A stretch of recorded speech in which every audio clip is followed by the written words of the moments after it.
Hello, this video I'm making is in response to user Genki Fuji's comments about the TPP being super negative. And I just wanted to address a couple of points because I think I've seen a lot of criticism about the TPP here in Tokyo, and basically I think a lot of it's kind of special interest and biased. First of all, I think that you have to look at what the TPP is. Of course, it's not originated from the U.S., but it's definitely been taken by the U.S. and is being leveraged as a way to look away from China. You're going into other low-value markets, you're going into oil-producing countries like Brunei, and you're going into other first-world, fully developed markets like Japan. And kind of uniting them under a free trade zone. Yes, this is very NAFTA-like, and yes, there are definitely going to be a lot of people that get hurt because of this, but at the same time, I think that this could be a very positive thing in a number of ways. But first of all, I wanted to just say that I think that Japan's best opportunity is not fighting the TPP, but is actually to creating a strategy to move forward with the new global economy. You have very strong money here in Japan, and your exports are going to get killed regardless. With that said, even after the strong yen valuation, you still have a export surplus, which means you guys are making good stuff here in Japan, and if you're already winning at 75 yen to the dollar, I really wouldn't worry anymore. I mean, yes, it's not going to be 1980, but at the same time, you have an export surplus in a country with no natural resources. So somebody's doing something right. Second of all, I'm going to talk about the industries which I think are being kind of favored, and it's actually really kind of hurting Japan. I think Japanese food is awesome. I think there's a lot of great stuff here, but I think that the agricultural system is extremely outdated by a scale of hundreds of years. If you see in Japan all the people that are permanently bent over, it's because they're planting and picking rice by hand for their entire lives. And basically, if you go to America, which of course has a lot more land, and that's an asset that you can't really compare apples to apples, but they have entire states that are basically farms. International Harvester drives through hundreds and hundreds of square miles just pumping out agricultural produce. Whereas here they have farms scattered throughout the country where they're completely too small and inefficient. And even in some prefectures where they could have more efficiencies, the agricultural lobbies have really overprotected that for too long, and that's why one of the reasons why American agriculture, even in a competitive product, for example, short grain rice, or Japanese rice as you might call it, is 800% cheaper from the United States than from Japan. So yes, it's important, I think, a national security interest to keep food production in Japan, but I think that the lobby has kind of hurt Japan, and I think that a shake-up in the agricultural business in Japan is not necessarily a bad thing. I think also, too, Japan cannot support itself, especially after the triple nuclear meltdown in Tohoku. It's going to be tough to get anywhere near producing enough food for yourselves to begin with. So that's just one piece of it.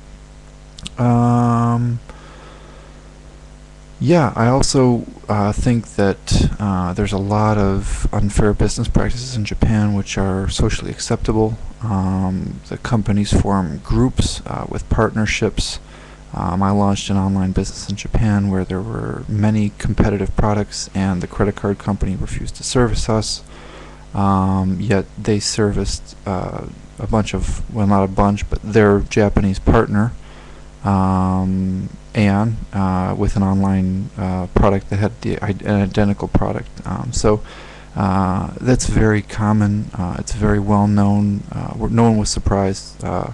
Every American business is terrified of entering the Japanese market because the games that Japanese companies play. So creating some type of increased legal situation is just trying to equal out the playing field. Now, then again, we are entering a global economy where we are entering trade wars. If you look at the U.S. trade war with China, it's only going to get worse. China's going to lose big time in that one. Who knows how Japan's going to fare or what changes are going to happen, but I think that increasing equality is not going to hurt Japan. There's a ton of barriers that American companies are going to have a lot of trouble to overcome. Having more business equality is probably only going to increase foreign direct investment, which I think anybody is really trying to fight to get. Foreign direct investment is a great boost to your economy anywhere. So if they can increase legitimacy into legal systems for business, I don't think that's a bad thing. And then also too, I think that we're talking about the ISP clause that he was kind of going on to about the legal sections. Actually, I work at one of the big four consulting firms, deals with tax laws. The accountants have said that there's really no major changes, very small little things, basically global accounting standards, which is required for basically becoming multinational corporations. I think that also too you're going to be dealing with over the next few years a lot of kind of coalition governments trying to bring a lot of the offshored corporations back onshore, which is a big deal for the Japanese and for the U.S. So as I said, the standards that they've set for now are really small. Nobody's saying that they're going to have any effect for anything. I'm also in the American Chamber of Commerce. I've seen the Japanese perspective and the American perspective legally, and neither of them are saying that this is a big change at all. Few things on intellectual property, but besides that, not a really big deal.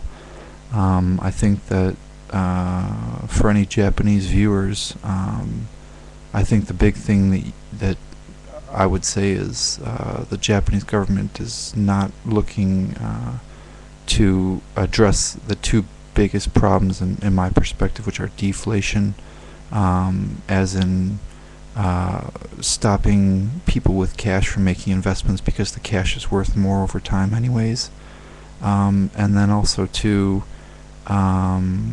basically transitioning to a finance-based economy for a while as the yen's so strong.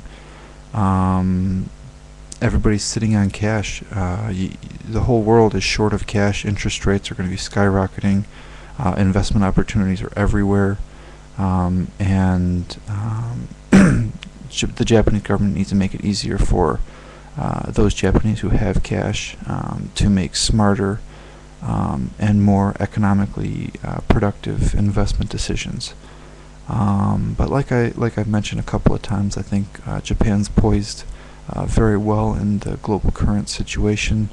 You have huge savings, great minimum wage, low unemployment, and I also want to say thank you for starting the conversation. And it's always great to see, especially not young, not to say old, but